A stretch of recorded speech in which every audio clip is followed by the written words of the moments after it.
Good morning friends. Royal ABPB group में आप सभी का बहुत स्वागत है।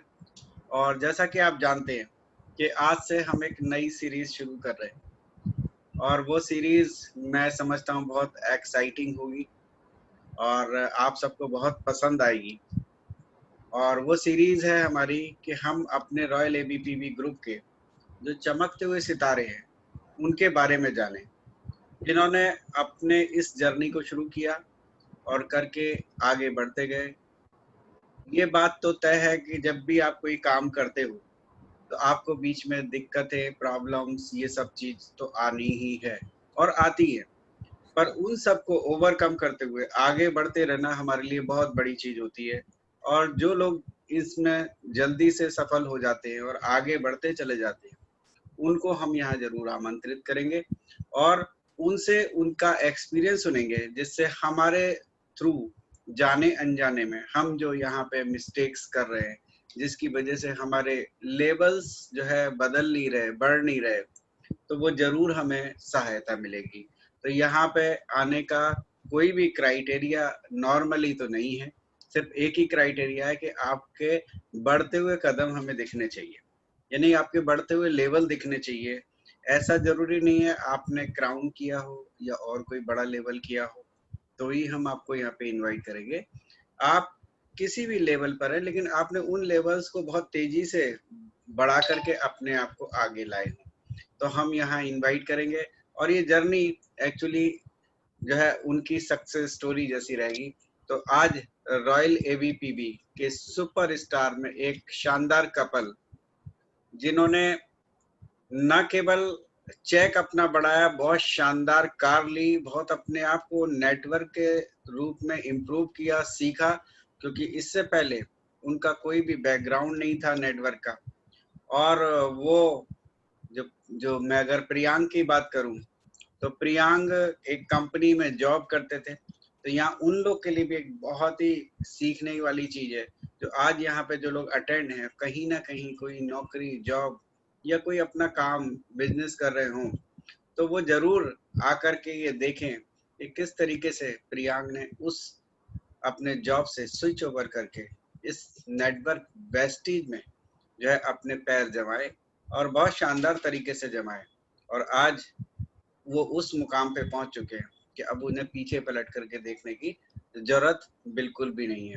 तो मैं चाहूंगा कि एक बार आप लोग, वैसे तो अनम्यूट हैं, लेकिन फिर भी तालियों से स्वागत कीजिए प्रियांक और त्वारा का, ताकि वो आज अपनी यहाँ स्टोरी हम लोग के सामने प्रस्तुत कर सके। तो प्रियांक और त्वारा, आप लोग रेडी हैं?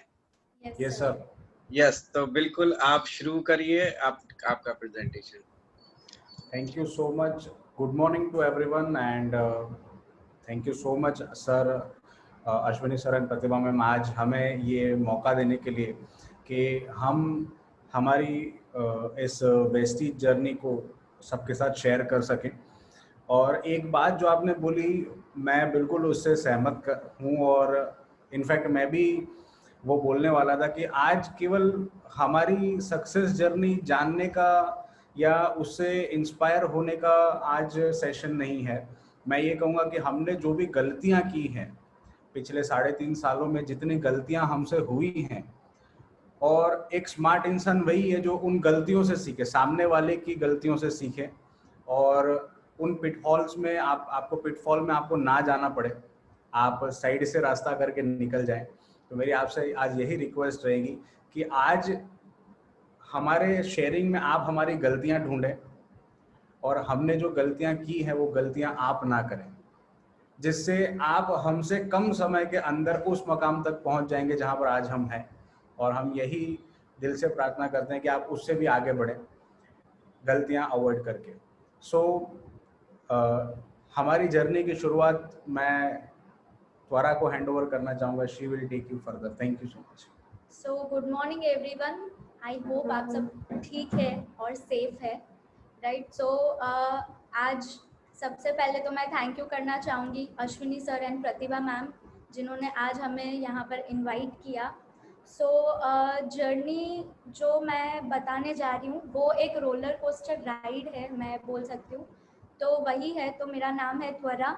मैं और प्रियांक साथ में इस बिज़नेस को बिल्ड कर रहे थे, बट वेस्टीज मेरे लाइफ में किस तरीके से आया तो वो मैं आपके साथ ज़रूर से शेयर करना चाहूँगी। कि जब मैं पढ़ाई कर रही थी, मैं कॉलेज में पढ़ाई कर रही थी BA साइकोलॉजी, तब मेरे मामा के थ्रू वेस्टीज के बारे में हमें पता चला था। और क्योंकि पापा की B12 की प्रॉब्लम थी, जिसको सॉर्ट करने के लिए हमें कुछ सप्लीमेंट्स रेकमेंड किए गए थे, बट हमें लग रहा था ये दवाई है। तो पापा ने बोला कि भाई तुम ऐसे ही सुलटा दो, तुम मेरी मम्मा को बोला कि तुम देख के उसको सुलटा दो, जो भी सारी चीज़ें हैं थोड़ा बहुत प्रोडक्ट्स ले लो और इसको समझ के ओके कर दो। तो फिर जो सारी चीज़ें हमें बताई, जब ये बिजनेस प्लान दिखाने आए थे, तो प्रतिभा मैम हमारे घर पर आए थे और मेरे जो मामा है वो उनको लेकर आए थे। तो उन्होंने 6:30 का टाइम रखा था और पापा ऑफिस से 7:30 आते हैं राइट यूजुअली। तो उन्होंने 1 घंटा वेट किया कि पापा आ जाए, फिर वो बिजनेस प्लान शुरू करेंगे। तो मैं थैंक यू कहना चाहूँगी उसके लिए मैम को, क्योंकि अगर वो 1 घंटा वेट नहीं करती तो शायद हम आज इस प्लेटफॉर्म के ऊपर नहीं होते। So thank you so much. तो मैम जब आए उन्होंने पूरा प्लान दिखाया, पापा के लिए वेट किया और फिर मैं, मम्मी, पापा हम सब साथ में बैठ के मतलब प्लान देखा। मैम ने सारी चीज़ से बताई, मुझे इतना कुछ समझ में नहीं आया था, बट पापा को पूरा चीज़ क्लियर हो चुकी थी। और तब इस तरीके से हमारी वेस्टीज में शुरुआत हुई थी और फिर पापा ने उसको पार्ट टाइम अपने बिजनेस के साथ बिल्ड करने का स्टार्ट किया। बट थोड़ा सा मैं, मेरी मम्मा और मेरी बहन गुस्सा हो गए थे। क्योंकि उनके पास उनके खुद के बिजनेस से ही टाइम नहीं था और उनको एक और बिजनेस करना था। और जब सारी चीज़ें उनको दिखाई गई तब उनको एक चीज़ समझ में आई कि भाई ये कोई दवाई नहीं है, ये फूड सप्लीमेंट्स है जो आपके बॉडी में विटामिन्स और मिनरल्स को जो कमी है उसको बैलेंस करने का काम करती है राइट। तो वो चीज़ जब समझ में आई तो फिर घर में सबने लेना शुरू किया और पापा की जो प्रॉब्लम थी वो धीरे धीरे सॉर्ट हो गई राइट। तो थोड़ा सा ट्रस्ट आने लगा प्रोडक्ट्स के ऊपर। और उसके बाद पापा तो बिजनेस कर ही रहे थे, बट मैं पढ़ाई कर रही थी, तो मुझे इतना ज़्यादा पापा ने प्रेशर नहीं किया था, क्योंकि ये बचपन से ही था कि कभी भी बच्चों के ऊपर प्रेशर नहीं था। तो जब सारी चीज़ें शुरू हो रही थी, उसके बाद जब मैं कॉलेज में पढ़ाई कर रही थी, तो मैंने बचपन से ये चीज़ नोटिस की थी कि पापा खुद के ऊपर सारी चीज़ें कर रहे हैं। तो मेरे दिमाग में भी वही था कि जब मैं बड़ी हो जाऊं तो मुझे अपनी पॉकेट मनी के लिए भी अपने पेरेंट्स को ना बोलना पड़े राइट। तो मैं वही सोच रही थी। और कॉलेज के टाइम यूजुअली मैं पढ़ाई में मतलब इतनी ज़्यादा इंटेलिजेंट नहीं थी, मैं एवरेज स्टूडेंट थी, क्योंकि पढ़ाई का और मेरा मतलब 36 का आंकड़ा था। तो मतलब पास हो जाती थी तो वो मेरे लिए काफ़ी था, क्योंकि मुझे पढ़ाई इतनी ज़्यादा अच्छी नहीं लगती थी। मुझे क्रिएटिविटी में बहुत ज़्यादा इंटरेस्ट था। तो मैंने स्कूल टाइम, कॉलेज टाइम जब मेरा चल रहा था, तब मैंने म्यूज़िक क्लास किए, कैलीग्राफी क्लासेस किए राइट, ड्राइंग क्लासेस किए, मतलब जो भी आर्ट रिलेटेड सारी चीज़ें थी वो मैं करती जा रही थी। और कॉलेज के साथ साथ मैं ट्यूशन्स भी देती थी छोटे छोटे बच्चों को राइट, क्योंकि मुझे अपनी पॉकेट मनी निकालनी थी। मुझे कभी भी यूं करना अच्छा नहीं लगता था, मुझे हमेशा यूं करना अच्छा लगता था। तो मैं उसके साथ साथ मतलब आगे बढ़ती गई। साथ ही साथ जो मेरा पैशन था, जो अभी भी है म्यूज़िक, तो मैं उसको भी फॉलो करती हूँ राइट। तो तभी भी मेरा कंटिन्यूएशन में था। फिर एक टाइम आया जब पापा ने मुझे बोला कि तू पॉकेट मनी के लिए ये सारी चीज़ें कर रही है, बट अगर मैं तुझे कोई ऐसा रास्ता दूँ जहाँ से तू अपनी पॉकेट मनी खुद ही जनरेट कर पाए तो कैसा रहेगा। तो उन्होंने मुझे बताना शुरू किया कि भाई हमारे ये प्रोडक्ट्स है। तो उन्होंने मुझे ट्रेनिंग लेने के लिए बताया, अश्योर का, स्किन फॉर्मूला 9 का, मिस्ट्रल ऑफ मिलान का। तो सारी ट्रेनिंग्स मैं लेती थी और नॉलेज जैसे जैसे मैं लेती थी तो वो अपने आप शेयरिंग निकल जाती थी राइट। जब मैं कॉलेज जाती थी अपनी फ्रेंड्स के साथ ऑटोमेटिक मेरी शेयरिंग निकल जाती थी। और जब शेयर मैं करती थी तो मुझे ऑर्डर्स मिलना शुरू हो गए। अब ये क्या चीज़ हो रही थी मुझे समझ में नहीं आ रहा था, बट कोई चीज़ अच्छी लगती है तो मैं शेयर करती थी और सामने से मुझे मतलब लोग बोलते थे कि भाई मेरे लिए भी ये एक लेके आ जाना राइट। तो तो इस तरीके से मेरी वेस्टिज में शुरुआत हुई और जब मैं पढ़ाई कर रही थी उसी के साथ साथ मैं सिल्वर डायरेक्टर बन गई और यहाँ से मैं 17,000 to 19,000 की इनकम अर्न करना शुरू कर दिया कॉलेज के टाइम। फिर एक टाइम आया जब मेरी पढ़ाई ख़त्म हुई तो पापा ने मुझे बोला कि अब तू वेस्टिज को एज ए करियर शुरू कर। मैंने एक ही चीज़ बोली कि पापा मुझे करना तो है, बट कल जाके जब मेरी शादी होगी और मे भी शायद मेरे इन लॉज मुझे अलाउ ना करें, तो जो लोग आज मेरे भरोसे आ रहे हैं वो कल किसके भरोसे जाएंगे। तो उन्होंने अप्रिशिएट किया मुझे, मेरे मॉम डैड ने। और जब ये सारी चीज़ें हुई तो उसके बाद मैंने डिसीजन लिया कि अभी मैं इसके अंदर काम नहीं करूँगी, अभी सिर्फ मैं ट्रेनिंग्स वगैरह लूँगी और जब मेरी एंगेजमेंट तय हो जाएगी उसके बाद अगर वो लोग मुझे अलाउ करेंगे तो मैं इसके अंदर काम ज़रूर से करूँगी। तो फिर जैसे मतलब पढ़ाई ख़त्म हुई और फिर सारी चीज़ें देखना दिखाना शुरू हुआ और फिर मेरी मुलाकात हुई प्रियांक से, राइट। और जब मुलाकात हुई तब हमें नहीं पता था कि हम दोनों की फैमिली के बीच में बहुत ज़्यादा फाइनेंशियल डिफरेंस है, राइट। बट देख लिया, एक दूसरे को पसंद कर लिया, उसके बाद हम दोनों को पता चला कि दोनों की फैमिली के बीच में फाइनेंशियल डिफरेंस बहुत ज़्यादा है। बट उससे पहले वेस्टीज में जैसे ही ज्वाइन हुए तो पापा तो डायमंड हो चुके थे, तो हमने एक ट्रिप ली, रशिया की ट्रिप ली यहाँ से, राइट। तो आप कुछ फोटोग्राफ्स देख सकते हैं, हमने रशिया की ट्रिप ली थी यहाँ से।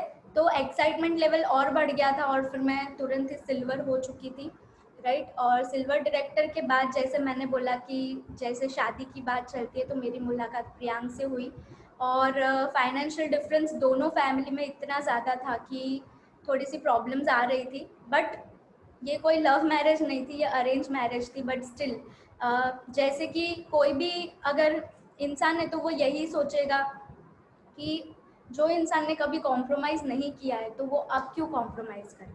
और बचपन से ही मैंने कभी भी मेरे लाइफ में कोई कॉम्प्रोमाइज़ नहीं किए क्योंकि मुझे उस तरीके की लाइफस्टाइल मिली, क्योंकि पापा बिजनेसमैन थे, राइट। तो जब ये सारी चीज़ें होना शुरू हुई और एक दूसरे को पसंद आ गए तो फिर हमने ठान लिया कि भाई अब शादी करनी है तो एक दूसरे के साथ ही करनी है।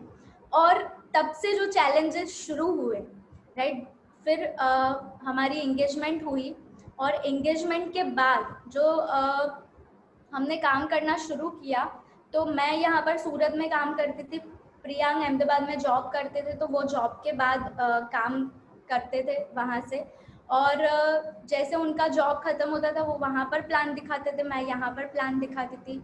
हमने बहुत ट्राई किया, बहुत सारे प्लान्स दिखाए, एक भी इंसान नहीं जुड़ा। 200 से भी ज़्यादा प्लान दिखाए, एक भी इंसान नहीं जुड़ा, राइट। उसका रीज़न क्या है जो मैं आगे चल के आपको बताऊंगी। तो हम बहुत मतलब इतना ज़्यादा इन्वॉल्वमेंट दे रहे थे बट प्लान मतलब एक भी ज्वाइनिंग नहीं आ रही थी, राइट। तो उसके बाद चैलेंजेस तो आना शुरू हो गए और उसके बाद एक टाइम आया कि शादी भी हो गई, राइट। उसके 6-7 मंथ्स में हमारी शादी हो गई और शादी के बाद हम दोनों ने एज अ करियर इसके अंदर काम करना शुरू किया। क्यों? क्योंकि उनकी जो जॉब थी उसमें जो उनकी सैलरी थी दैट इज़ 40,000। अब 40,000 में समझ में नहीं आ रहा था कि मोबाइल के बिल्स पे करे या फिर इलेक्ट्रिसिटी बिल पे करे, क्या करे, कुछ समझ में नहीं आ रहा था। बट एक रास्ता पहले से पता था और मैं थैंक्स करना चाहूँगी कि वेस्टीज हमारे पास था, राइट। तभी जाके हमने ये डिसीजन लिया कि अब इसको हम एज एन करियर करेंगे और इसके अंदर हम हमारी पूरी एफर्ट्स डालेंगे और 3 साल के अंदर 3 साल हमें कुछ भी नहीं देखना है, हमें सिर्फ हमारी ग्रोथ को आगे लेकर जाना है। तो ये चीज़ माइंड में क्लियर थी। तो शादी के बाद बोलते ना असल जर्नी शुरू हुई।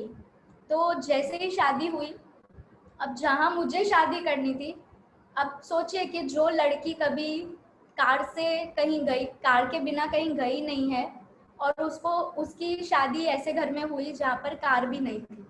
तो मेरे लाइफ में बहुत ज़्यादा अप डाउन्स आना शुरू हो गए थे, बहुत सारे कॉम्प्रोमाइज़ेस थे, राइट।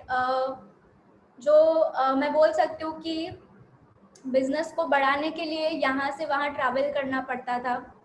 मैं जॉइंट फैमिली में रही हूँ तो अहमदाबाद शिफ्ट होने के बाद मुझे अकेले वहाँ पर रहना पड़ता था, और प्रियांक की तो नाइट शिफ्ट होती थी, तो मतलब मैं पूरी दिन अकेले ही रहती थी और मुझे बहुत ज़्यादा प्रॉब्लम होती थी क्योंकि वहाँ पर अनजान सिटी में मेरे साथ कोई भी नहीं था।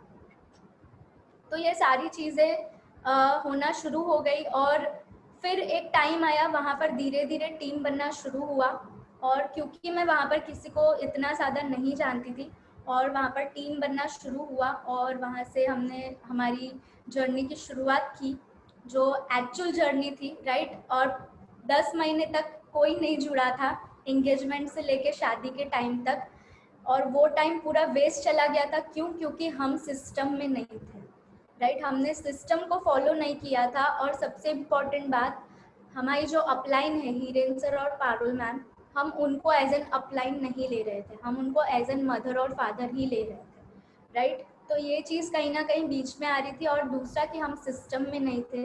अगर आप सिस्टम में नहीं हो तो ये बिजनेस काम नहीं करेगा, राइट। तो फिर जैसे जैसे हमें सिखाते गए, हमने सिस्टम को सीखा और हमारे जॉइनिंग्स आना शुरू हो गए, राइट। तो इस तरीके से आगे काम चल रहा था।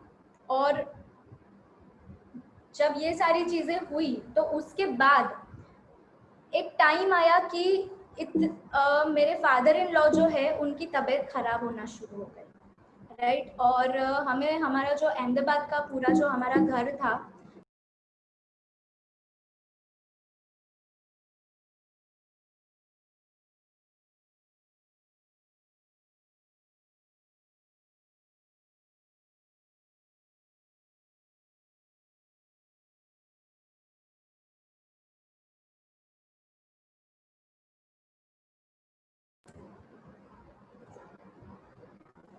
तो एक टाइम आया फिर उसके बाद कि हमें पूरा हमारा जो अहमदाबाद वाला घर था वो नौसारी शिफ्ट करना पड़ा। क्यों? क्योंकि मेरे फादर इन लॉ की हेल्थ ठीक नहीं थी।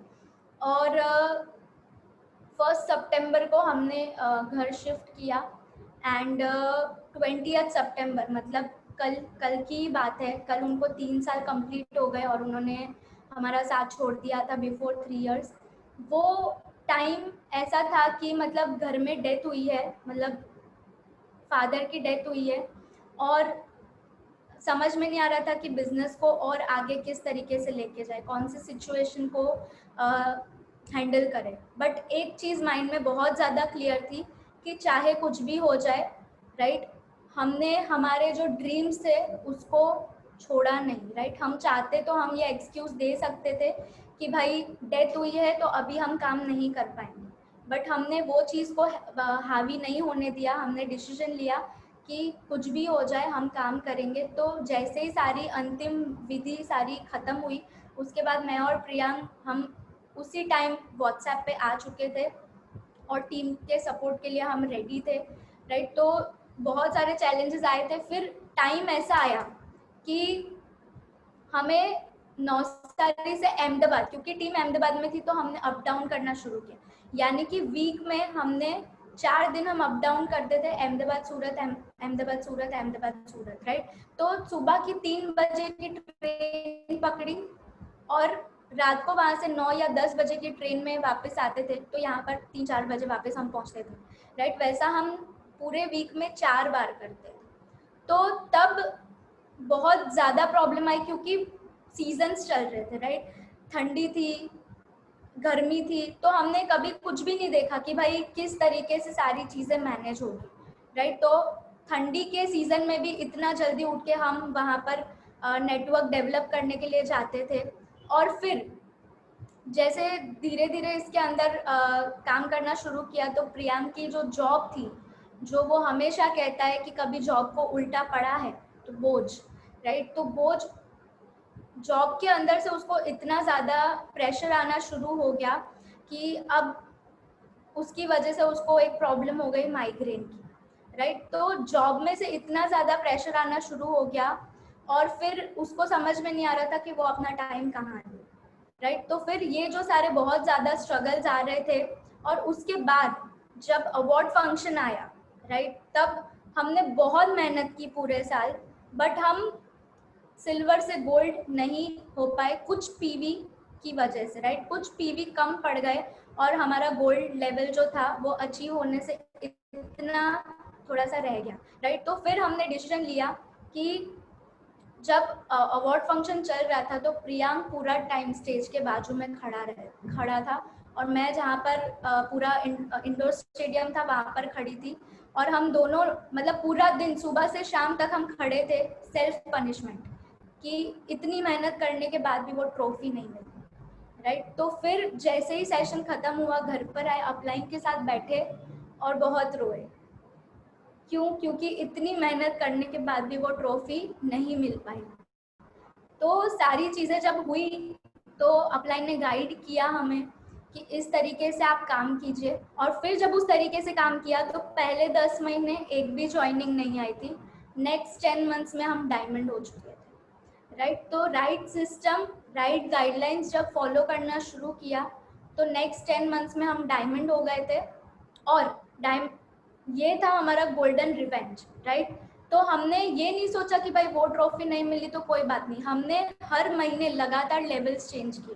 पहले महीने गोल्ड, दूसरे 21 दिन में स्टार, तीसरे 21 दिन में डायमंड और चौथे 21 दिन में हमने कार फंड अचीव कर लिया, राइट। और इसमें मैं सबसे बड़ा थैंक्स करना चाहूँगी मेरी और प्रियांक की फैमिली को, क्योंकि फैमिली के सपोर्ट के बिना ये सारी चीज़ें मुमकिन नहीं थी।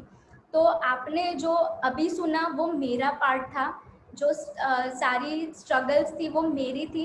अब मैं चाहूँगी कि आप प्रियांक भी आए यहाँ पर और उसने क्या क्या फेस किया तो वो भी आपके साथ वो शेयर करें, right. So thank you.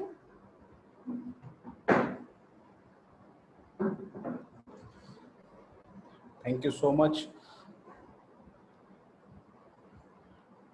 Thank you so much. मैं बस बिल्कुल पास में ही बैठा हुआ था और मैं सब रिकलेक्ट हो रहा था, सब पिक्चर पूरी आंखों के सामने चल रही थी from the very first day जब से शुरुआत की वेस्टीज में।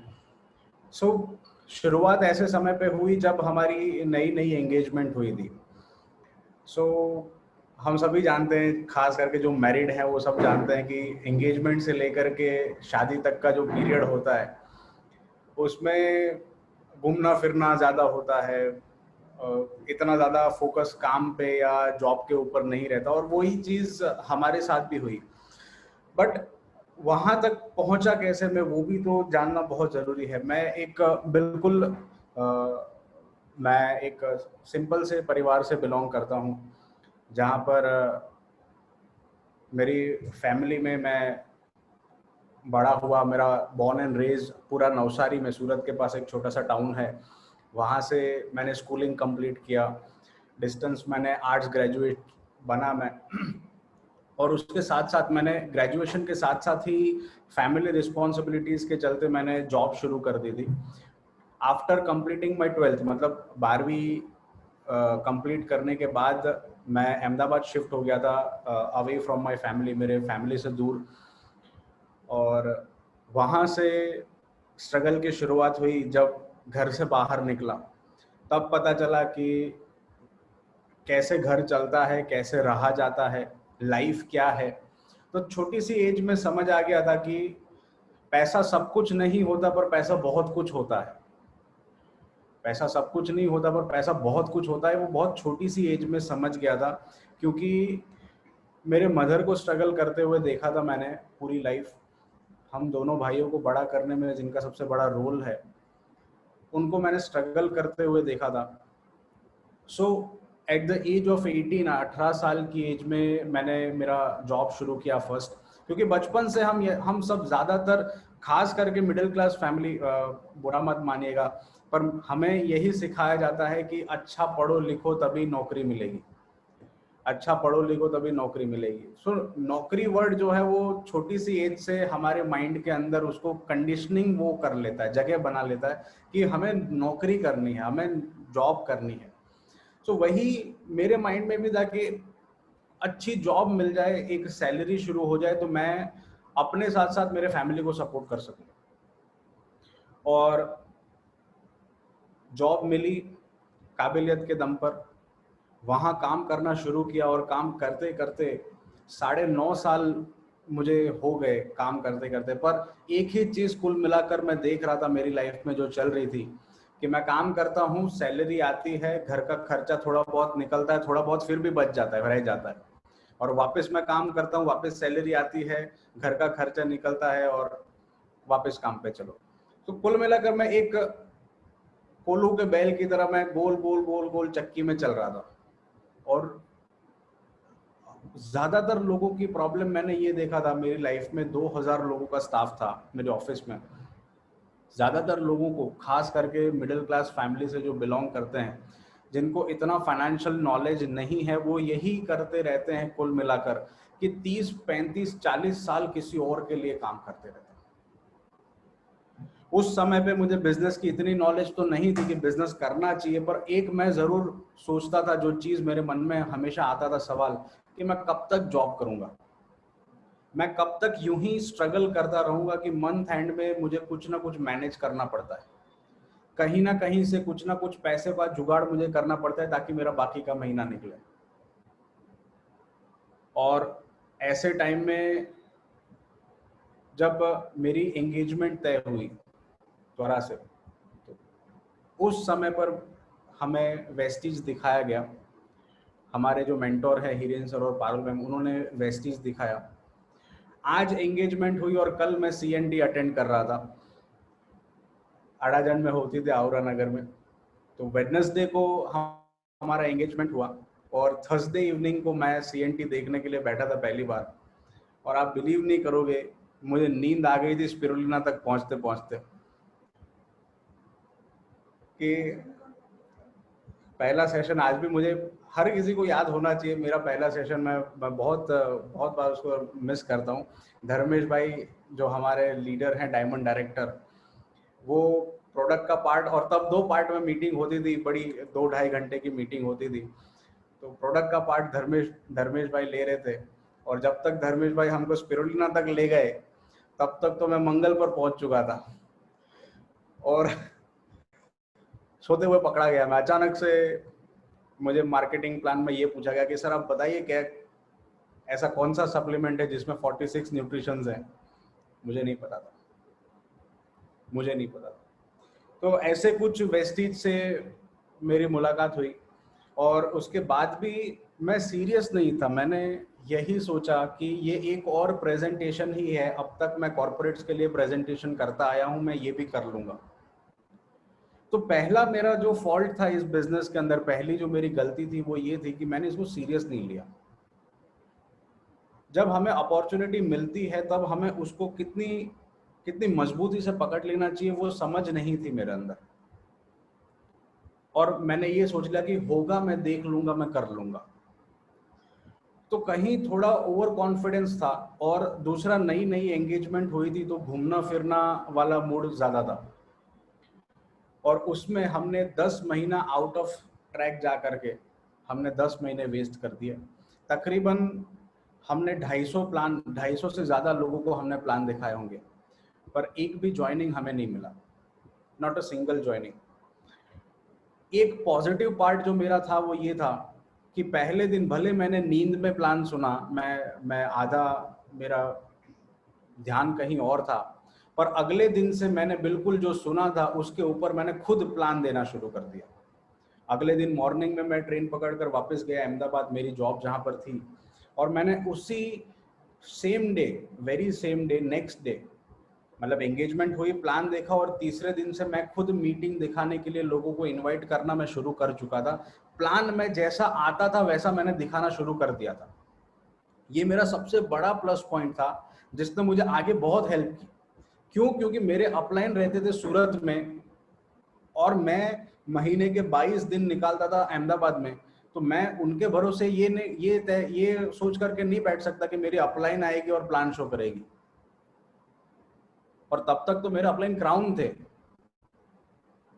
उनका चेक करीब 1.25 लाख रुपए के करीब उनका चेक आता था। तो मैं ये सोचता था कि मैं उनका 1.25 लाख रुपए का चेक आता है, मेरी एक मीटिंग के लिए मैं उनको 300 किलोमीटर कैसे बुलाऊं, एक मीटिंग के लिए। इसलिए ये फॉर्म था मैं, कि मैं जैसा भी आएगा मैं प्लान खुद शो करूंगा, और इसी चीज ने मुझे प्लान शो करने में मास्टरी दिलाई।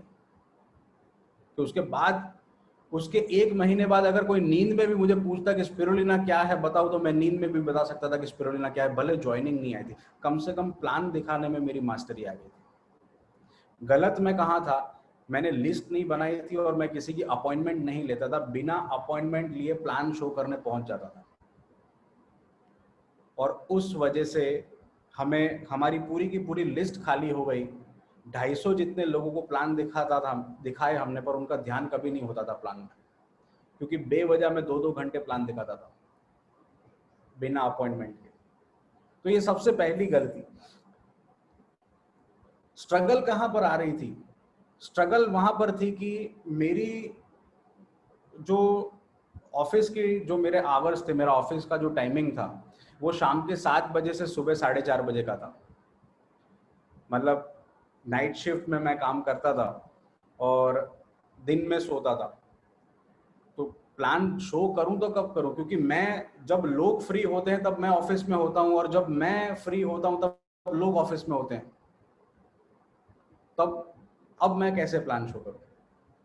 चाहता तो मैं ये बहाना बना करके बैठ जाता कि मैं नाइट शिफ्ट करता हूं, तब दिन में लोग काम करते हैं और दिन में मुझे सोना होता है, वरना मैं रात को काम कैसे करूंगा। तो मैं टाइम नहीं है का बहाना बना करके बैठ सकता था। पर दूसरा प्लस पॉइंट मेरा उस समय पे ये था हमारा, कि नाइट शिफ्ट के बाद भी मैंने ये डिसाइड किया हुआ था कि जब तक मैं शिफ्ट खत्म करके एक प्लान शो नहीं करूंगा मैं घर नहीं जाऊंगा। तो सुबह 4:30 बजे मैंने निकल के सुबह में 5 बजे भी लोगों को मैंने प्लान दिखाया। क्यों? क्योंकि माइंड में एक चीज तय थी कि अगर वेस्टीज नहीं करूंगा तो वो लाइफ कभी नहीं मिल पाएगी जो मुझे चाहिए, वो लाइफ मुझे कभी नहीं मिलेगी जो मुझे चाहिए। और इसके चलते मैं डिसीजन बना चुका था कि मुझे जॉब नहीं करना है, मुझे सिर्फ और सिर्फ अपना खुद का बिजनेस करना है, जिसके लिए मेरे पास कैपिटल नहीं है तो मेरे पास ऑप्शन क्या बचा, मेरे पास इन्वेस्टमेंट अगर नहीं है तो मेरे पास ऑप्शन क्या बचा? वेस्टीज। अब ये चेक करना था कि लोग तो पैसा कमा रहे हैं, क्योंकि मैंने मेरी आंखों के सामने पूजा मैम और जिग्नेश सर को मारुति CS लेते हुए देखा था, और हम लोग सिल्वर लेवल क्वालिफाई नहीं कर पा रहे थे, हम उसको हमारा चेक नहीं बनता था। पर उस समय पे उनका मारुति CS आया था। उस समय पे धर्मेश भाई ने नई नई कार परचेज की थी, उनकी महिंद्रा। तो एक चीज तो मैं जानता था कि अगर मेरे अपलाइन ने ऑडी ली है, उन्होंने वॉल्वो ली है, जिग्नेश भाई ने CS लिया है, धर्मेश भाई ने महिंद्रा लिया है, तो कहीं ना कहीं बिजनेस तो काम कर रहा है। अगर कोई गलत है तो वो बिजनेस नहीं है, गलत तो मैं हूं। अब मुझे ये देखना था कि मैं कहाँ गलत हूं। तो सबसे पहला गलत मैं वहां था कि मैं ये मानने को तैयार नहीं था कि मैं गलत हूं। ईगो रहता है एक, कि इतने साल कॉर्पोरेट में काम किया है, मैं गलत कैसे हो सकता हूँ, किसी को प्लान प्रेजेंटेशन दिखाने में कैसे गलत हो सकता हूँ। पर मैं गलत था, जिसका खामियाजा हमने 10 महीने गंवा करके भुगता। अगर कहीं ना कहीं आपको आपके भी वो लक्षण मुझसे मिलते आ रहे हैं, आपको भी वो बीमारी है मेरे जैसी, तो अब सुधरने का टाइम है, अब वहां से संभलने का टाइम है। सिस्टम एजुकेशन लेने में उसके बाद हमने कोई कमी नहीं छोड़ी। त्वरा ने बताया कि हमने बहुत मेहनत करने के बाद भी हम सिस्टम में आए, हमने सिस्टम को एक्सेप्ट किया, हमें पता पड़ा कि लिस्ट बनाना जरूरी होता है, इनविटेशन देना जरूरी होता है, फिर मीटिंग आता है। तो लिस्ट बनाकर इनवाइट करने की शुरुआत की, सिस्टम को समझा, 7 मिस्टेक्स ऑफ बिगिनर हमने देखा, तो पता पड़ा कि गलतियां ही गलतियां हैं। हम हर वो गलती करते हैं जो बाली सर इस सिस्टम में मना करते थे। उनको सुधारने की शुरुआत की, तब हमारा सिल्वर लेवल क्वालिफाई होना शुरू हुआ। जब पहली बार सिल्वर लेवल क्वालिफाई हुआ, 31 तारीख को रात को 8 बजे हमारा लेवल हमने कंप्लीट किया था। अगले महीने खुद से हम लोगों ने चैलेंज लिया कि अगले महीने 25 तारीख को लेवल हो जाना चाहिए। अगले महीने 25 को लेवल हुआ। फिर चैलेंज लिया कि अगले महीने 20 को लेवल हो जाना चाहिए। फिर 20 को लेवल हो गया। एक टाइम ऐसा आ गया कि 10 तारीख को हम लोग अपना सिल्वर लेवल कंप्लीट करते थे, और जिस महीने अवार्ड फंक्शन था हम लोगों ने 4 तारीख को हमारा सिल्वर लेवल कंप्लीट कर लिया था। गोल्ड डायरेक्टर हमें क्वालिफाई करना था। 1501 पीवी का साइड चाहिए होता है और दूसरे लेग से ब्रॉन्ज बनना होता है। हमारा साइड वॉल्यूम था 6000 पीवी पर दूसरा लेग ब्रॉन्ज क्वालिफाई नहीं हुआ। साइड वॉल्यूम था सिल्वर पे 6000 पीवी। उस वक्त बीवी होता था, कुछ लाख बीवी थे साइड में, और दिल टूट गया जब गोल्ड डायरेक्टर की ट्रॉफी नहीं मिली। अब ज्यादातर क्या होता है, जब एक बार फेलियर आता है तो थोड़े टाइम वो हर्ट करता है, फिर हम क्या करते हैं कि ठीक है चलो अगले महीने देख लूंगा। फिर अगले महीने भी नहीं होता है तो बोलते हैं अगले महीने देख लूंगा। फिर नहीं होता है तो बोलते हैं अगले महीने देख लूंगा। हमारे माइंड को आदत पड़ जाती है अगले महीने देख लेने की, और वो चीज़ मुझे नहीं चाहिए थी, हमें नहीं चाहिए थी वो चीज़। और यही कारण था कि जब हमने काउंसलिंग में हम लोग खूब रोए, बहुत रोया मैं भी। और उसके बाद जब हमने काम करना शुरू किया तो अगले 4 महीने में 4 लेवल बने, गोल्ड, स्टार, डायमंड और फिर कारफंड अचीव किया। और कारफंड का जब चेक आया 55,000 का, पहली बार 50,000 क्रॉस किया था। कारफंड का जब 55,000 का चेक आया, उस टाइम मुझे ऐसा लगा कि मैं मेरे कार के सपने के एक कदम और नजदीक आ गया, क्योंकि वही सबसे मेरा अल्टीमेट ड्रीम था इस बिजनेस से कि मेरी गाड़ी आए, मेरी कार हो। तो कारफंड जब चेक में पहली बार अमाउंट दिखा 14,000 रुपए का कारफंड, तो ऑलमोस्ट मैं टीयर्स में था, ऑलमोस्ट मैं रो पड़ा था कि कारफंड शुरू हो गया, अब धीरे धीरे गाड़ी भी आएगी।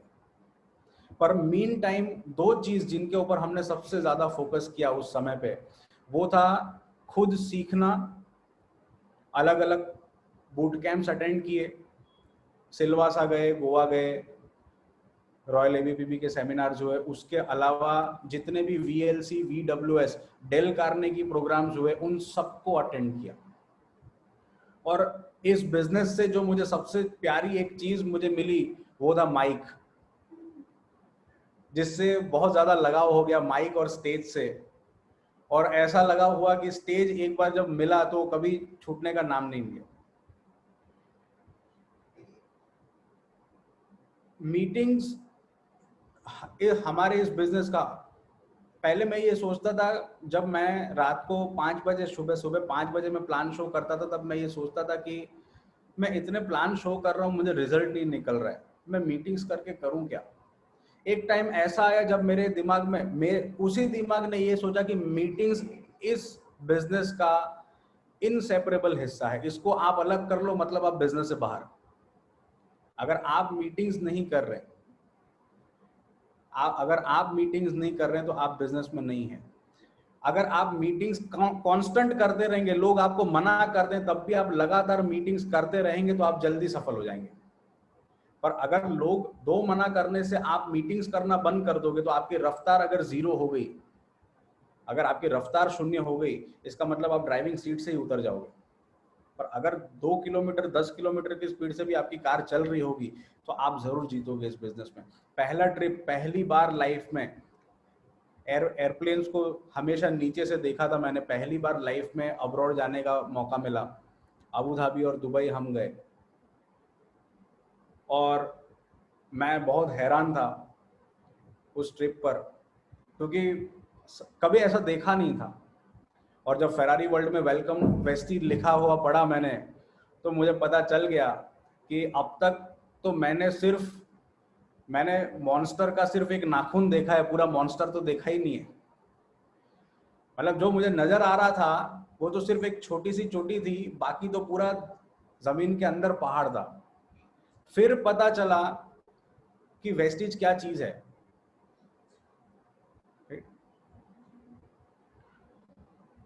अबू धाबी में मुझे आज भी याद है, गाला डिनर पार्टी था, जितने भी लोग यहाँ से अबू धाबी में थे उन्हें मालूम होगा कि बहुत शानदार पार्टी थी वो फेरारी वर्ल्ड में। इवनिंग में वैलेंटाइंस डे था। अब शादी के बाद पहला वैलेंटाइंस डे, और वो भी आपको अबू धाबी में सेलिब्रेट करने को मिले, तो उसकी बात अलग थी। बट जहाँ जो वेन्यू था फेरारी वर्ल्ड, जहाँ पर ये पार्टी होनी थी, वहां पर जैसे ही मैं गौतम बाली सर के पास गया तो एक भी बार मैं उनसे नहीं मिला था, पर फिर भी उन्होंने मुझे पहचान लिया। ये सबसे बड़ी खासियत है हमारी मैनेजमेंट की। सबसे इंपॉर्टेंट बात कि इतने डाउन टू अर्थ, और उन्होंने मुझे मेरे नाम से बुलाया। क्यों? क्योंकि उन्होंने हमारे वेडिंग के जो फोटोज थे वो त्वरा के फेसबुक पर देखे थे और उन्होंने मुझे अपने नाम से बुलाया। उन्होंने मुझसे माफी मांगी, बोला कि सॉरी, मुझे आपके वेडिंग में इनवाइट था पर मैं आ नहीं पाया। और तब मैं समझा कि जब आप छोटा सा भी काम करते हैं उसकी अगर वैल्यू की जाती है तो कितना अच्छा लगता है। जो मुझे 10 सालों में नहीं मिला अप्रिसिएशन, वो एक छोटी सी बात बाली सर की, उससे मुझे समझ आया कि काम कहाँ करना चाहिए, हमारी लाइफ हमें कहाँ देनी चाहिए। उसके बाद हम बिजनेस जब डेवलप कर रहे थे, थोड़ी स्टेबिलिटी की तरफ हम आगे बढ़ रहे थे, और मेरे फादर की सडन डेथ हुई। उन्हें 4th स्टेज का कैंसर उन्हें रेक्टिफाई हुआ। बट उस समय में भी हमारी फैमिलीज की ओर से, मेरे मदर की ओर से पूरा हमें सपोर्ट रहा कि आप अपने ड्रीम्स को फॉलो करिए। तो मैं थैंकफुल हूँ हम दोनों की फैमिलीज का, मेरे मदर का, जिन्होंने ऐसे कठिन समय में भी हमें हमारे ड्रीम्स को चेज करने के लिए, काम करने के लिए हमें अलाउ किया। खुद सारी जिम्मेदारी लेकर के, खुद सारे सेक्रीफाइसेस लेकर के हमें अलाउ किया ताकि हम हमारे ड्रीम्स को पूरा कर सकें। और उसके बाद जो स्टेबिलिटी की ओर हमने कदम रखने शुरू किए, कभी पीछे मुड़ के देखने की हमें जरूरत नहीं पड़ी। सिल्वर डायरेक्टर का लेवल था 46,000 का, वो चेक था। 10 महीने काम, एक्टिवली काम शुरू करने के 10 महीने में हमने डायमंड क्वालिफाई किया, और उसी डायमंड के लेवल पर 2,65,000 तक की हमने इनकम जो है हम आगे लेकर के गए। 28 महीने हुए थे एक्टिवली काम करते हुए, और पहला ड्रीम हमने इस बिजनेस से पूरा किया, 20.5 लाख रुपए की MG। और इस कार को लेने से पहले मैं मेरे अपलाइन को 6, 7, 8 बार पूछ चुका हूँ, सर कार लेते हैं, कार लेते हैं, कार लेते हैं। और उन्होंने हर बार सही समय का इंतजार करने का हमें एडवाइस किया, क्योंकि वो ज्यादा जानते हैं। और जब गाड़ी आई तो कार भी ऐसी आई जो हमारी ड्रीम कार थी, और हमने अकेले ने नहीं ली। सबसे इंपॉर्टेंट 16 लोग थे, इंक्लूडिंग हमारे दोनों ग्रेट अपलाइन अश्विनी सर, प्रतिभा मैम जिन्होंने ऑडी A4 लिया, और हिरेन सर और पारुल मैम जिन्होंने अपनी चौथी कार इस बिजनेस से ली, Hyundai सेंट्रो। और कुल मिलाकर 16 लोगों ने एक ही दिन पे कार लेकर के वॉरियर्स में एक रिकॉर्ड कायम किया। तीसरा ट्रिप हम लोगों ने लिया मलेशिया और थाईलैंड का स्टार क्रूज। और जब लोग ये सोचते हैं कि फॉरेन जाकर के क्या करें, पर मैंने ये देखा है कि जितनी बार आप फॉरेन जाते हो उतनी बार आपके चेक में बहुत बड़ा जंप आता है।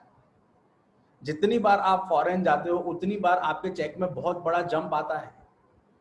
अगर आप सिल्वर डायरेक्टर हैं और आप अब तक फॉरेन ट्रिप जाने के लिए कोशिश नहीं कर रहे हैं, there are very much chances कि फरवरी से, मुझे ऐसा लग रहा है कि फरवरी से वापस फॉरेन ट्रिप्स रिज्यूम हो जाएंगे। और मैं आपसे पर्सनल रिक्वेस्ट करता हूं, जो लोग एक भी बार अब्रॉड नहीं गए, आप चलिए, आप सिल्वर के ट्रिप पर जरूर चलिए, और आप देखेंगे कि आपका बिजनेस जो है वो डबल बढ़ जाएगा। राइट? ये एक ऐसा टाइम था जब हमने हमारा 90,000 का इनकम 2,65,000 तक पहुंचाया सिर्फ 120 दिन के अंदर। और ये केवल और केवल, ये सिर्फ और सिर्फ वेस्टीज से मुमकिन है। राइट? वो रिकॉग्निशन मिलने शुरू हुए जो 10 साल की जॉब में कभी नहीं मिले थे। अपनी खुद की आइडेंटिटी बनना शुरू हुआ। जब मुझे याद है कि जब हम पहली बार गोवा गए थे रॉयल ABPP के कन्वेंशन में, जहां पर गौतम बाली सर आए थे, वहां पर एज अ सिल्वर डायरेक्टर हम उनसे मिले थे। जब थोड़ी सी अचीवमेंट थी कि 46,000 हम लोग अर्न करते थे सिल्वर पे, पर जब अगली बार बाली सर से मिलना हुआ तब हमारा इनकम 3.25 लाख रुपए था। और मैं कार चला रहा था और मेरे बगल वाली सीट पर गौतम बाली सर बैठे हुए थे सुबह 6 बजे। वो सबसे बेस्ट टाइम था, और यहाँ पर एयरपोर्ट पर हमने उनके साथ ये पिक्चर क्लिक किया था।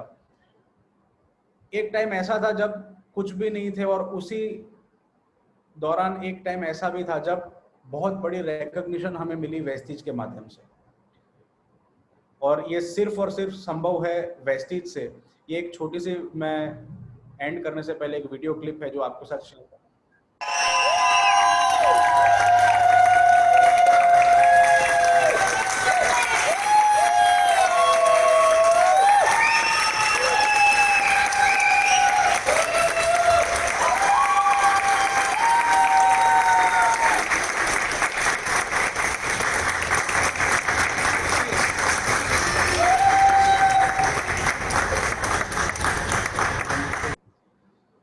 सो लाइफ के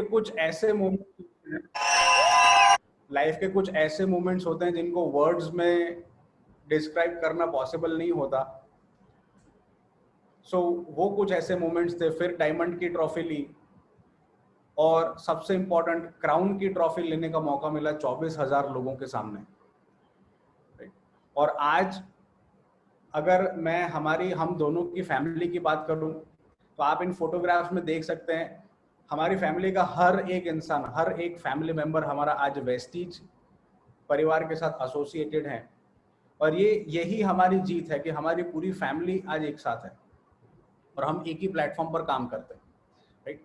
so thank you so much Ashwini sir, आज आपने हमें मौका दिया हमारी लाइफ जर्नी आपके साथ शेयर करने का, सबके साथ शेयर करने का।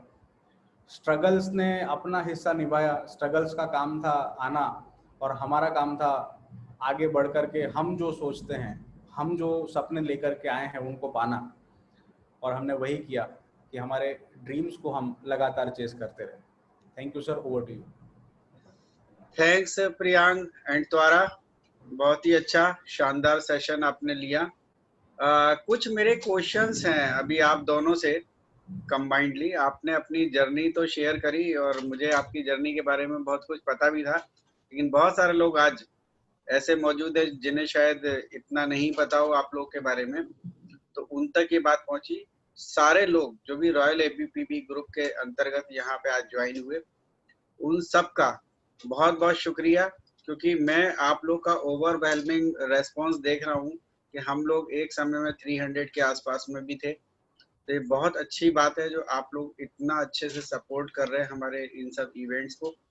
और जो प्रियांक आपसे और त्वारा से जो मुझे पूछना है वो ये कि आपकी जर्नी में आपने अभी तक क्या क्या प्राप्त किया, वो तो आपने बता दिया, लेकिन क्या क्या चीज अभी आपके मन में, दिल में और है? क्योंकि अब वेस्टीज है, तो वेस्टीज ऐसी चीज है जिसमें इनफाइनाइट आपकी अनंत संभावनाएं, जिनको आप फ्यूचर में जाके पूरा कर सकते हो।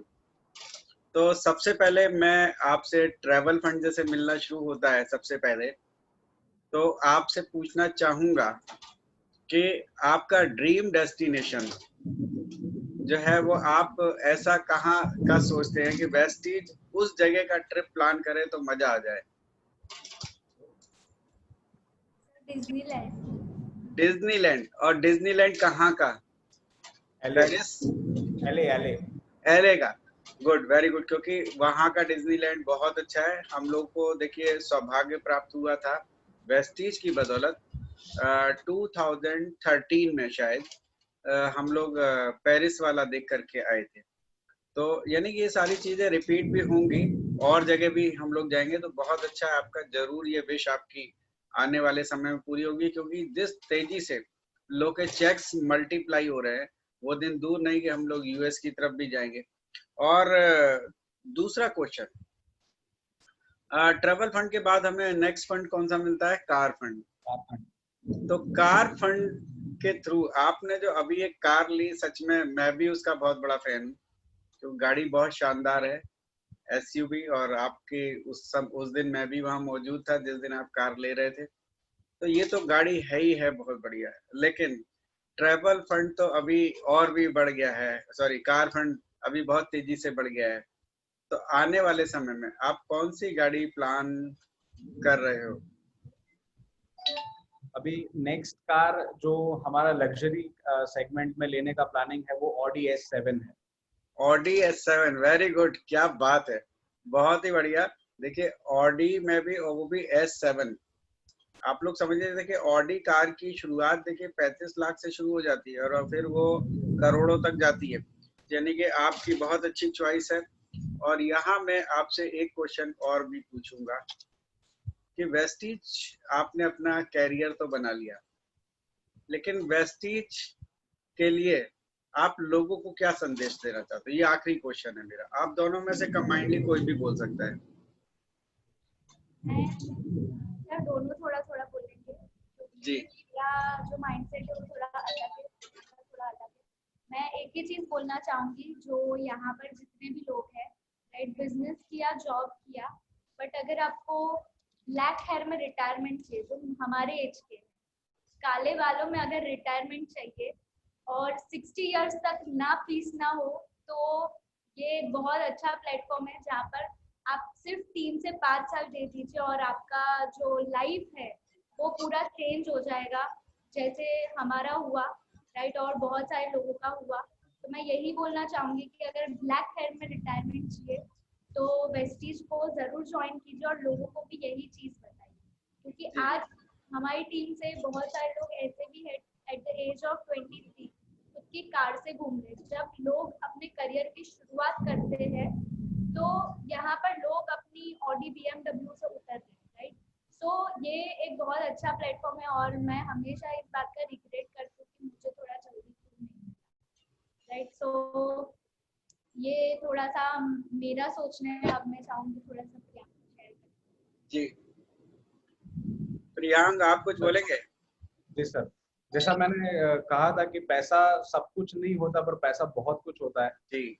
और एक समय ऐसा आता है कि जब आप पैसा भी बनाना अगर शुरू कर लेते हैं तो उसके बाद कुछ चीजें ऐसी हैं जिसकी आपको जरूरत पड़ती ही पड़ती है। उसमें सबसे पहली चीज है कल्चर, आपका पीस ऑफ माइंड, आपका सिक्योरिटी और आपका अप्रिसिएशन। अगर आपको ड्यू अप्रिसिएशन नहीं मिल रहा, आपकी आइडेंटिटी नहीं है, लोग आपको पहचानते नहीं है, तो पैसा आपको ऐसा लगेगा कि उस पैसे का कोई वैल्यू नहीं है। अगर आप सही कल्चर में नहीं है, जहां पर आपके इर्द गिर्द अच्छे लोग ना हो, तो आप कितना भी पैसा आप बना लें, आप उस माइंडसेट से बाहर ही नहीं आ सकते। सपना बहुत बड़ा कर लेते हैं, पर अगर कल्चर सही नहीं है तो वो सपना, उस बीच को निकलने के लिए जो एटमॉस्फेयर चाहिए, वो एटमॉस्फेयर आपको वेस्टीज देता है। जी। मैं जिस जॉब में था, मैं वहां पर कभी ये इमेजिन भी नहीं कर सकता था कि कभी मेरा सैलरी, अभी तो चेक ही मुंह से निकलता है, अभी सैलरी वर्ड आता ही नहीं है जबान पर, तो 60,000 भी कभी पहुंचेगा सैलरी लाइफ में, ये मैं मान भी नहीं सकता। और यहाँ पर शुरू में कहीं भी स्ट्रगल है, हमें तय करना है कि कौन सी वाली स्ट्रगल हमें करनी है। शॉर्ट पीरियड वाली स्ट्रगल करनी है तो वेस्टीज करनी है, अगर लाइफ लॉन्ग स्ट्रगल करनी है तो आप जॉब में कंटिन्यू रह सकते हैं। क्योंकि मैं दावे से कह सकता हूं कि आज से 20 साल बाद भी हम यही बोल रहे होंगे कि हमारे पास वक्त नहीं है। जी। और वेस्टीज से आज हम टाइम से फ्री हो चुके हैं। जी जी। तो बहुत अच्छा आपका रिप्लाई था, दोनों ने बारी बारी से अपने तरीके से इसका रिप्लाई दिया। मैं सभी लोग जो बाकी रह गए उनसे बोलना चाहूंगा कि आप लोग अपने अपने वीडियो ऑन कर लीजिए, ताकि हम लोग आपको फेस से भी रिकॉग्नाइज कर सकें कि कौन कौन लोग यहाँ हमारी इस मीटिंग में मौजूद हैं। मैं आज जो आपका सेशन था, इसमें मैं देखिए एक ही चीज बोलूंगा, हमें बहुत सारी चीज सीखने को मिली। शुरुआत अगर त्वारा ने की थी तो उन्होंने बताया था कि प्रतिभा मैडम आई थी बताने पापा को, फादर को, हीरेन जी को, हीरेन भाई को। तो हीरेन भाई शायद 1 घंटा लेट आए थे या 8:30 के आसपास आए थे और 7:30 बजे वो आए थे। तो फ्रेंड्स, कभी भी अपॉर्चुनिटी को ये कह के छोड़ नहीं देना होता है कि वो पर्सन का हम इतना इंतजार क्यों करें, हमें क्या जरूरत है, या वो करेंगे कि नहीं करेंगे। ये जैसे कई बार हम लोग अंदाजा लगाते हैं, जो कि बिल्कुल गलत होता है। क्योंकि अगर आज मैं बात करूं तो जिस दिन हीरेन भाई को समझाने गए थे, तो उस दिन शायद बिल्कुल भी नहीं सोचा होगा कि हीरेन भाई एक समय जाकर के इतना सीरियसली इसमें इन्वॉल्व हो जाएंगे। क्योंकि उनका अपना एक सेटअप था जिसमें वो बहुत बिजी भी रहते थे, जैसा वो बार बार बताते हैं। और देखिए समय का खेल देखिए धीरे धीरे उनका इस तरफ बढ़ता चला गया। और आज की तारीख में लोग मेरे से कहते हैं कि हमें कोई ऐसी लाइन दो जो हीरेन दादावाला जी की तरह काम करे। तो फ्रेंड्स वो लाइन आप लोग के हाथ में ही है, बस ढूंढते रहिए, लोगों को अपने बताते रहिए और बिल्कुल निस्वार्थ भाव से बताइए। एक ना एक हीरेन भाई आपके भी कहीं ना कहीं वेट कर रहे होंगे। तो 1 घंटा अगर वेट किया कोई खास बात नहीं है, 2 घंटा भी वेट करना पड़ता है। हम जिस काम को करने के लिए आए हैं तो वो करके जाएंगे। और प्रतिभा का सोचना हमेशा से यही था कि मेरे को चेक से इतना लेना देना नहीं है कितना आएगा, लेकिन मेरे को ये है कि मेरा काम है, मेरा पैशन है, मेरा जुनून है, इसलिए मुझे काम करना है। उसने हमेशा से जुनून में काम किया। आप लोग भी देखिए, पैसा तो एक ऐसी चीज है, वो आना ही आना है, वो कहीं नहीं भाग के जाएगा। वेस्टीज में किसी की भी मेहनत खाली नहीं जाती। और तारा ने, मैं आज थोड़ा सा वापस से एक रिव्यू कर रहा हूँ जो आप लोगों ने सबने सुना था, पढ़ाई में 36 का आंकड़ा। आपने बताया कि मेरा पढ़ाई में 36 का आंकड़ा रहा है। देखिए फ्रेंड्स, एक चीज बताए ना कि आपने अगर दूसरों लोगों के लिए तालियां बजाई हैं तो एक दिन वो तालियां आपके लिए भी लोग बजाने के लिए आएंगे ही आएंगे। क्योंकि जब लोग फर्स्ट, सेकंड और थर्ड पोजीशन पे आते हैं तो बाकी लोग क्या करते हैं, वो ताली ही बजाते हैं। तो वो चीज आज की तारीख में ऐसा जरूरी नहीं है जो ज्यादा पढ़ेगा, जो ज्यादा आगे जाएगा वो जा सकता है, लेकिन आपकी लगन आपको आगे लेकर के जाएगी, और जो कि आप लोगों ने साबित करके दिखा दिया। आपने बताया, हमने शुरू में 200 लोगों को प्लान दिखाया, लेकिन एक ने भी हाँ नहीं करा। तो फ्रेंड्स, यही होता है। एक्चुअली हम उससे पहले ही टूट जाते हैं और हम कहते हैं हमें कोई मिलता ही नहीं, कोई बनता ही नहीं है, उसी लेवल पे रह जाते हैं। देखिए 200 लोगों के बाद समझ लिए आपके अंदर कितना ऐसा चेंज आया होगा कि आपको खुद पता चल गया होगा कि हम कहाँ कहाँ पे मिस्टेक कर रहे थे। जैसा कि आपने बताया कि हम जो मिस्टेक्स कर रहे थे वो मिस्टेक्स हमने करनी बंद करी। बाद में हमारा एकदम से तेजी में 4 महीने में हमने जो है लेवल से एकदम से क्रॉस करके और 2.25 लाख तक के चेक को पहुंचा दिया। तो ये सब वही इसीलिए पॉसिबल हो पाया क्योंकि शुरू में जो आपने उसकी तैयारी करी, भले ही उसमें फेलियर रहा, लेकिन उससे आपको बहुत कुछ सीखने को मिला। बहुत सारी चीजें बोलने की। आपने एक बोला सेल्फ पनिशमेंट के बारे में। ये बातें मैं अक्सर बोलता हूँ सभी लोगों को, आज फिर से एक बार बोल देता हूँ। सेल्फ पनिशमेंट देखिए देना आसान नहीं होता, लेकिन अपने आप को देना शुरू करिए। सेल्फ पनिशमेंट का मतलब है अपने आप को सजा देना। अपने आप को सजा देना शुरू करिए। देखिए काम के लिए आपने आज सुबह जो प्लान किया है, शाम तक उसमें कितना % किया, वो आपको रिव्यू करना है। उसके अकॉर्डिंगली आप अपना पनिशमेंट भी रेडी रखिए। और अगर आपने इस तरीके से काम करा तो सफलता निश्चित ही आपके कदम चूमेगी, जो कि इन लोगों ने किया। जैसा इन्होंने बोला कि एक अवार्ड फंक्शन में ये लोग पूरा समय खड़े रहे। तो देखिए खड़े रहने का मतलब ये नहीं है कि जो है उन्होंने एक दिन पनिशमेंट कर लिया, खड़े रहे, बाद में फिर नॉर्मली वैसे। मतलब कि हमने ये काम जो हम नहीं कर पाए, जो हमने सोचा था, इसलिए आज हमने अपने आप को सजा दी। तो उस सजा को आगे हम नहीं करेंगे, इसके लिए आपको और सीरियसली उस पर काम किया और देखिए रिजल्ट सबके सामने आ गया। और जहां तक प्रियांग की बारी है, प्रियांग आपकी जो स्टोरी है वो मेरे से बहुत मिलती हुई है।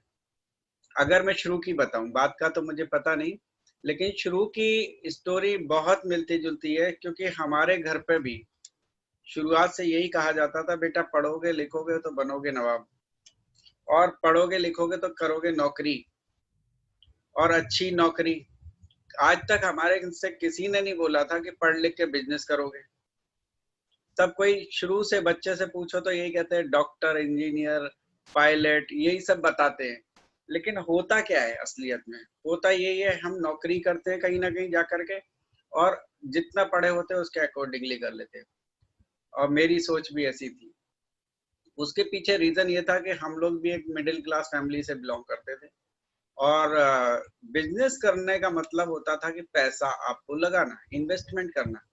तो वो हमारे बस की बात नहीं थी। आज से इस सोच को बिल्कुल बदल दीजिए, जैसा कि इन लोगों ने अपनी सोच को बदला और अपने आप को चेंज कर लिया। क्योंकि वेस्टीज अब एक ऐसा प्लेटफॉर्म है जो विदाउट इन्वेस्टमेंट आपको बिजनेस करने का मौका देता है। और मैं आज भी बहुत आश्चर्यचकित हो जाता हूँ कि जो लोग आज भी वेस्टीज को बहुत छोटा समझते हैं, जो लोग को लगता है वेस्टीज ठीक है, कर लिया, हो जाएगा तो ठीक है, नहीं तो नहीं है। आज वेस्टीज को आप सीरियसली करिए तो फिर देखिए कितना बढ़िया रिजल्ट आपके सामने आता है, जो कि हम अक्सर लोगों को दिखाते हैं। लोग के चेक्स लाखों में कन्वर्ट होते हुए जो है हमने सब देखे और आप लोगों ने भी देखे। तो ये है कि आप अपने आप से चैलेंज लो। और प्रियांक आपके साथ अबू धाबी में मैं भी था और मैंने भी देखा था, रियली बहुत ही अच्छा उनका इंतजाम था अबू धाबी के अंदर। हमने देखिए कंपनी में तब से ट्रिप लिए थे जब से कंपनी काफी छोटी थी, 2 बस में सब लोग आ जाते थे। उस समय जब पहला ट्रिप के बाद सेकंड ट्रिप स्विट्जरलैंड में हम जब गए थे तो सिर्फ 2 बस में गए थे, और सॉरी एक ही बस थी, 48 लोग गए थे सिर्फ, जिसमें बाली सर और दीपक जी और कन्वर जी भी सब उसी बस में ही रहते थे। तो आप सोचिए उस जगह से देखा, और अब जो कंपनी कितने सारे लोगों को लेके जाती है। जो लास्ट ट्रिप था 1750 लोग गए थे अबू धाबी में, जब ये लोग गए तो उन्हें समझ में आया वेस्टीज क्या चीज है। हम आज भी कई बार जाने अनजाने में कहते थे, अरे भाई दीपक जी को फोन करके ये बोल दो, उनसे कह दो, ये कह दो। नहीं, एक्चुअली क्या कंपनी कितनी बड़ी है आप लोग को शायद पता नहीं। कई बार कुछ लोग ये कह देते हैं लॉकडाउन है तो अभी तो बात कर सकते हैं, वो लोग का कोई लॉकडाउन नहीं है। वो लोग अब्रॉड में घूमते रहते हैं, वो नए नए सेटअप कर रहे हैं, नई नई चीजें लेके आ रहे हैं। उन लोगों के पास टाइम ही नहीं है। कंपनी बहुत बड़ी हो गई है और सच में हम जब एक बार फॉरेन ट्रिप जाएंगे तो हमें पता चलेगा कि जो है कंपनी क्या है। क्योंकि जब तक हम यहाँ अपने शहर में रहते हैं तो बहुत सारे लोग हमसे कहते हैं उनको ये बोल दो, उनको वो बोल दो, इनसे बोलो, उनसे बोलो, लेकिन हम जानते हैं कि हम डायरेक्टली ऐसे नहीं बोल सकते। लास्ट मैं एक ही चीज बोलूंगा, मैनेजमेंट। जितने हम्बल वो लोग हैं शायद ही, मुझे नहीं लगता कोई हो सकता है इतनी बड़ी कंपनी होने के बावजूद वो लोग इतने अच्छे से बात करते हैं और सबका नाम लेके बुलाते हैं। जैसा कि प्रियांक ने भी नोटिस किया, आज तक वो ये भूलते नहीं, अरे अरे अरे तुम कौन हो, अरे नाम भूल गया, थोड़ा याद नहीं आ रहा, ऐसा नहीं बोलते। सीधे वो सबके नेम से ही बुलाते हैं, चाहे उन्होंने कभी एक बार ही कुछ देखा हो या कुछ किया हो। जैसे कि प्रियांक को उन्होंने उनके नाम से बुलाया। आज सोचिए कितने सारे लोग हैं, कितनी बड़ी टीम है और कितने सारे लीडर है, लेकिन फिर भी सबको सबके नाम से बुलाते हैं और सबके साथ बिल्कुल सिंपल तरीके से रहते हैं। सूरत का वाकया आपने जो जोड़ा था वो बहुत ही अच्छा था। उससे शायद एक दिन पहले हम लोगों ने रात में डिनर भी किया था, आप भी थे साथ में। तो यही चीज आज मैनेजमेंट को इतनी सक्सेसफुल बनाती है और लोग उनको हाथों हाथ लेते हैं। आज का सेशन रियली आपका बहुत ही शानदार रहा। इसी तरीके से हमें इन सेशंस को आगे बढ़ाना है और मैं आगे नेक्स्ट वीक, नेक्स्ट मंडे मैं एक और रॉयल एबीपीबी सुपरस्टार का अनाउंसमेंट करता हूं जो कि आएंगे। बहुत ही टैलेंटेड हैं वो और उनको कई बार उनके अपलाइन एक नाम से बुलाते हैं क्योंकि वो डरते नहीं है बिल्कुल भी किसी से भी। मतलब किसी से, मतलब किसी भी प्रॉब्लम से डरते नहीं, उसका डट के मुकाबला करते हैं और जीत करके बाहर निकलते हैं। चाहे उनके साथ इधर उधर कुछ भी हो जाए, लेकिन उन्होंने जो बोल दिया वो काम करके दिखाते हैं वो। और उनका नाम है मिसेस सुनीता पिपलवा, जो कि नेक्स्ट वीक हमारे साथ होंगे। उनके साथ बहुत उतार चढ़ाव आए जिंदगी में, लेकिन उन्होंने हिम्मत नहीं हारी और उन्होंने वो सारी चीज करके दिखा दी और रिजल्ट आप देख रहे हैं सामने एवरी मंथ आता ही जा रहा है। या हम ऐसे लोगों को भी बुलाएंगे जो बहुत फेमस हो चुके हैं लेकिन अभी तक उनकी आवाज ही नहीं सुनी हम लोगों ने। जैसे आप जानते होंगे हमारे एक क्राउन डायरेक्टर और भी हुए हैं, उनका अभी तक हमारा इंटरव्यू हुआ ही नहीं है। आप जानते हैं उनका नाम? एक क्राउन और भी हुए हैं सुनीता पिपलवा जी के नीचे, तो जो है संजू कुमार जी। तो संजू कुमार जी भी उधर ही साउथ के ही हैं, आंध्रा के। तो उनका भी हम लोग लेंगे, लेकिन उनका जब नंबर आएगा नेक्स्ट टाइम तब जरूर बताऊंगा, उनसे एक बार बात करनी होगी। अभी नेक्स्ट मंडे सुनीता जी आ रहे हैं, और नेक्स्ट थर्सडे, जो अभी थर्सडे पहले आएगा, थर्सडे को आ रही है मिस प्रणाली जोशी, गोल्ड डायरेक्टर। और हमारे थर्सडे के सेशन में कुछ ना कुछ टॉपिक रहेगा, उस टॉपिक पे वो लोग बात करेंगे, और उनका टॉपिक है सेल विदाउट सेलिंग। इस टॉपिक पर वो हमारे से बात करने आ रही हैं। आप लोग इस सेशन में आए, इसी तरीके से अपनी टीम के साथ आते रहिए, लोग को बढ़ाते रहिए, और हम लोग इसी तरीके से आगे उन्नति करते चलें। आज के लिए बस इतना ही। नेक्स्ट सेशन में फिर आपसे मुलाकात करेंगे। तब तक के लिए wish you wealth. Thank you.